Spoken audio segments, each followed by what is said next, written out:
two batteries of different EMFs and different internal resistances are connected as shown. Voltages, that is voltage across AB in volts. ஏக்கு B கிடையே உள்ள voltage கேட்டிருக்காங்க. நீங்கள் பார்த்தோன்னா IMF of cell has 6 volt and 3 volt both are in parallel to each other. So the net EMF in parallel அப்படிங்கிற combination வச்சு நம்ம பார்த்தோம் அப்படின்னா that net EMF EAB is equal to voltage across AB. இங்கே பார்க்கும்போது உங்களுக்கு E1 by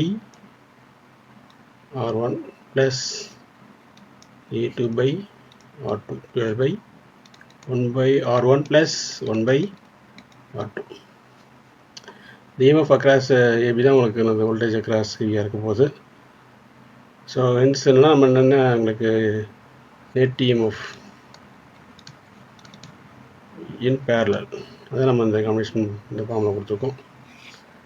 so அதுமாதிரி substitute பண்ணும்போது E1ங்கிறது வந்து 6 வோல்ட்டு, அதேமாதிரி இது வந்து R1, இது வந்து E1, அதுமாதிரி E2, இது R1 எடுத்துருக்கோம், தட் இஸ் R2 எடுத்துருக்கோம். ஸோ 6 by 1 ப்ளஸ் E2ங்கிறது வந்து என்ன உங்களுக்கு 3, அதேமாதிரி R2 வந்து 2 divide by 1 by 1 plus R1 1, R2 வந்து உங்களுக்கு 2. ஸோ உங்களுக்கு இங்கே என்ன கிடைக்கும், 6 plus 3 by 2 by 1 plus 1 by 2.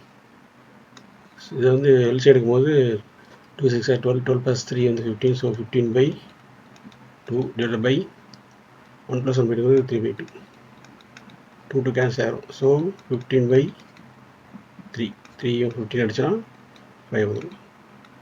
So EMF, that is voltage across AB in volts வந்து 5 volts. Thanks for watching. Keep watching, subscribe and share.